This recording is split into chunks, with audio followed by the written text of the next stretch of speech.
Ya lah pasti lah Pak. Jadi saya kecil-kecil tapi banyak lorong Pak di ruangan TU-nya Pak. Saya Pak di kantor gitu. Kalau ini terlalu formal bagi saya Pak. Jadi staf menghadap saya. Oke. Ini anu Pak. Ini ikannya Bapak? Ikan sini. Ikannya ya kita kan sedikit sebuka. Kalau ikan masih ada. Kalau ada tamu ini Bapak gitu juga. Gitu. Ini rutin ini juga sama. Ya. Semuanya ruang-ruang Pak pada kepentingannya. Ya tadi ada rumah. Makan kecil. Rata-rata sebulan 3 kali. Bisa seminggu sekali.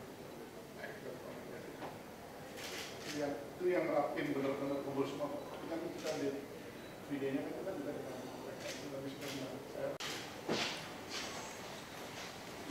videonya tidak ada Pak, karena nanti malam aja kita karena kasih ada acara ya? Iya kasih, sebenarnya biar dalam artian berapa orang tapi ya 10 orang kan.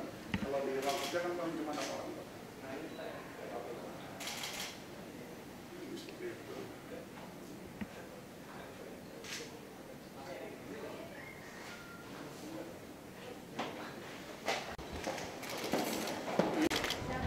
Bisa 100 orang. Oh ini karena ada nanti malam ada acara ya? Tapi posisi seperti ini kita kembangkan juga kan. Lengkap ada counternya semuanya sini. Ini lebih hebat dari sana loh, dari ruang khusus taping. Di sana nggak ada ruang khusus taping loh, benar. Dan enak juga, tugasnya siap semuanya. Apapun boleh.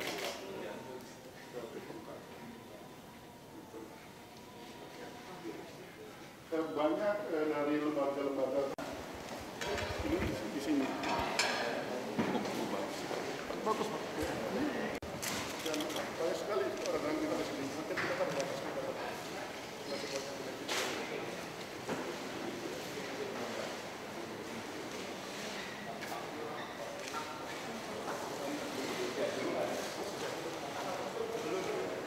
Sebetulnya ingat dulu saya pernah soalnya jadi peserta cerdas cermat. Urusan itu ya semuanya.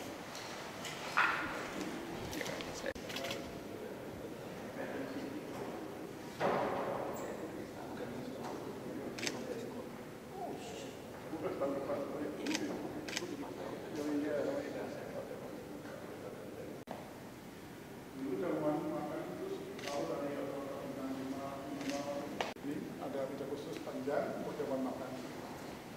Ya, 30-40 orang ini Pak, setel untuk teman makan. Kalau di sana kan besar, kalau di sini terlalu kecil. Saya lagi ngomong Pak Ahok kalau mau mulai saya nanti ya pakai topi gitu. Punya hotel jadi sama Pak Jarod, pakai topi gitu. Biasa yang dia pakai. Iya. Masuk Pak biasa pakai. Iya. Itu. Pak Fani. Dari ranking lagi. Iya, kan ada fotonya kan, nanti dilukis. Oh ini lukisan? Lukisan, semuanya lukisan. Pak Susilo. Pak Susilo yang lukis istana ini kan. Tahu Pak Susilo. Saya tahu Pak Susilo.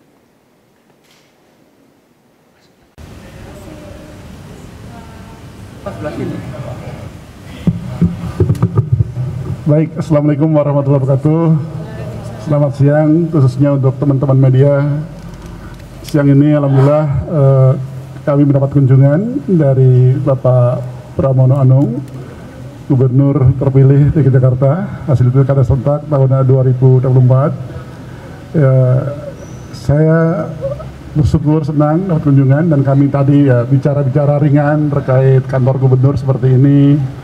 Ya paling tidak beliau ingin melihat loh balai kota seperti apa. Kita tunjukkan ruang tamu, ruang rapat, balai agung. Kemudian ini loh nanti ruang kerja Bapak seperti ini kondisinya. Kemudian juga kita tunjukkan beberapa hal tersebut. Dan beliau ya menyampaikan terima kasih sehingga mudah-mudahan nanti beliau masuk ke sini juga sudah lebih familiar gitu. Yang lain-lain kita bincang-bincang ringan saja. Monggo Pak. Assalamualaikum warahmatullahi wabarakatuh. Yang pertama, saya ingin mengucapkan terima kasih kepada Pak Gubernur Teguh. Hari ini saya dijamu soto dan makanan yang enak banget. Selain itu, saya belajar banyak, saya menanyakan banyak kepada beliau mengenai tugas pekerjaan sehari-hari dan juga tentunya hal yang menyangkut personalia. Saya memang betul-betul ingin mendapatkan gambaran sebelum nanti insya Allah akan dilantik oleh Bapak Presiden menjadi Gubernur Jakarta. Selain itu tentunya persoalan-persoalan real di Jakarta saya juga ingin tahu, dan saya sampaikan juga kepada Pak Gubernur bahwa saya terbiasa bekerja dengan ASN yang ada, siapapun ASN itu, sehingga dengan demikian ini mudah-mudahan menjadi hal yang secara clear message-nya saya sampaikan kepada birokrasi yang ada di Jakarta. Saya bukan orang yang kemudian membawa dari mana-mana orang untuk itu. Saya akan mentaati aturan perundang-undangan bahwa mempunyai 7 staf khusus, ya saya akan punya 7 staf khusus, tapi tentunya ada staf ahli dan saya tidak menggunakan atau tidak memakai apa yang disebut dengan TGUPP. Tetapi saya memang ingin lebih hal yang fungsional, karena saya meyakini birokrasi pemerintahan Jakarta ini salah satu birokrasi pemerintahan yang sudah binen, sudah kuat, sehingga itulah yang akan saya gunakan untuk bersama-sama bekerja membangun Jakarta. Cukup ya? Cukup ya. Mas Bram, kalau dari ruangan yang tadi dilihat, mungkin ada yang mau ditata ulang atau ada yang mau ditonjolkan mungkin? Secara prinsip nggak ada yang perlu ditata ulang. Mungkin kecil aja, tadi saya sudah saya sampaikan ke Pak Gubernur, saya perlu tempat untuk ruang sholat yang, dan sudah ada tempatnya. Jadi tempat makan kecil yang di dalam itu untuk tempat sholat aja menurut saya lebih baik.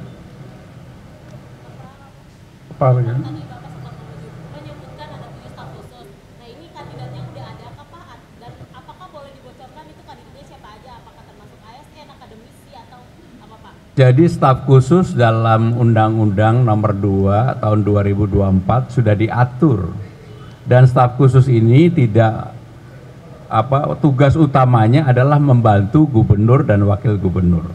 Tugas utamanya. Orangnya tentunya bukan ASN, dan ada yang sehari-hari ngurus saya, ngurus Bang Rano, tetapi beberapa profesional dari 7 orang yang ada. Saya lebih percaya memakai profesional. Jadi 7 staf khusus itu untuk Mas Bram dan Bang Dul juga atau Mas Bram? Ya saya dengan Bang Dul, karena memang undang-undangnya menyebut 7. Ya lalu apa nanti ke depan mau berniat untuk mengajak mantan-mantan gubernur menjadi penasihat gubernur yang bisa rutin datang ke sini?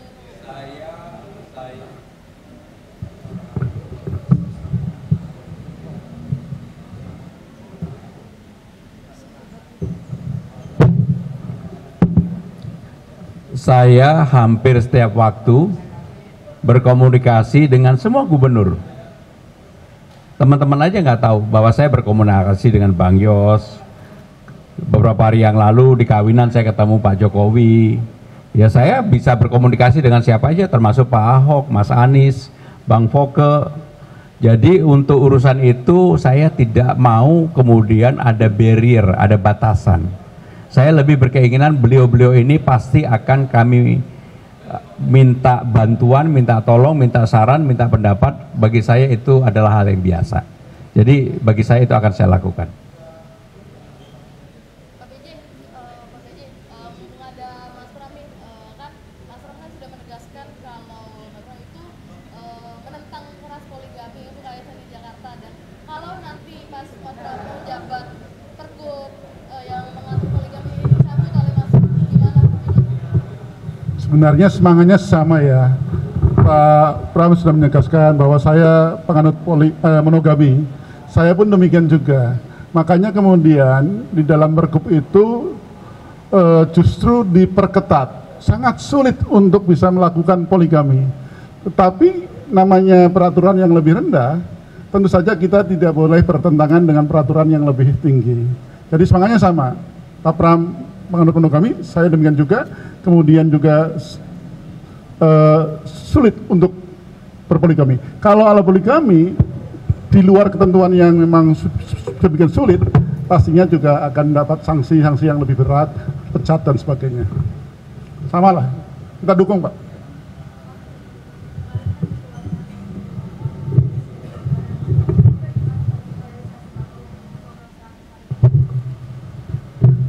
Jadi terkait ingub efisiensi anggaran, itu kan kita juga mencermati apa yang di pusat. Kita sudah ada beberapa pos-pos yang akan kita efisiensi, yang sudah kita rilisnya, sudah kita keluarkan. Intinya sebenarnya kami nanti memetakan pos-pos mana yang memang bisa diefisiensi atau di-refocusing, yang tadinya mungkin tidak begitu optimal nantinya, atau mungkin yang tidak sangat-sangat penting, itu nanti bisa kita fokuskan. Untuk sementara nanti kami bintang dulu, kasarannya kita blokir, sehingga nanti akan kita petakan dapatnya berapa, dan nanti kita akan sampaikan, ini loh kurang lebih dari pemetaan ini akan ada sekian rupiah jumlahnya, yang itu nanti bisa juga untuk mendukung program-program strategis dari gubernur, wakil gubernur terpilih, dan juga program-program strategis dari pemerintah pusat yang belum katakanlah anggarkan, yang belum, tentu saja yang sudah, ayo terus langsung. Nanti eksekusinya di zaman Pak Pram. Jadi intinya semangat untuk efisiensi itu adalah semangat yang saya dan Bang Dul pasti akan dukung sepenuhnya. Tadi saya dengan Pak Gubernur juga berdiskusi mengenai hal ini.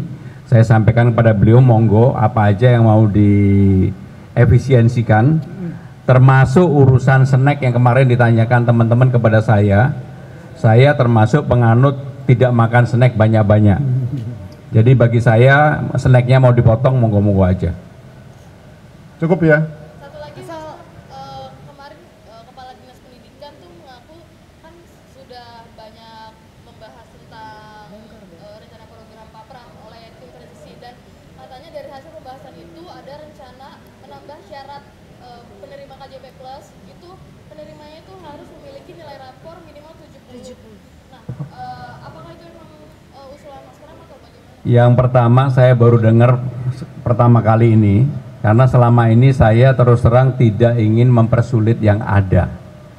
KJP yang kemarin katakanlah karena mungkin kondisi saya tidak tahu, tetapi saya semangatnya akan mengembalikan KJP ini seperti di era gubernur sebelumnya. Karena ini yang diminta oleh masyarakat ketika saya keliling dari tempat ke tempat. Sehingga dengan demikian apa yang ditanyakan tadi mengenai syarat nilai 70 saya sama sekali nggak tahu. Oke, cukup ya. Terima kasih. Terakhir ya. Dari Dinas Gulkarmat, Dinas Gulkarmat itu mengeluhkan kekurangan personil Pak. Kebakaran terjadi terus dan pos kebakaran itu ada sekitar baru 170 dari 200 sekian. Itu bagaimana Pemprov mengatasi itu Pak? Kita kan sudah memetakan juga ya, pastinya ini nanti masalah kekurangan, ini nanti apakah bisa diambil dari yang relawan atau yang nanti dari spotting atau ASN, ini masih kita petakan. Karena memang dari sekian banyak kelurahan, kan belum semua kelurahan ada, itu nanti kita petakan. Demikian juga untuk hal lainnya. Ini sudah dilaporkan oleh Pak Kadis Gulkarmat, Pak Satriadi, dan masih sedang kita petakan untuk tindak lanjutnya. Terima kasih. Makasih ya, makasih.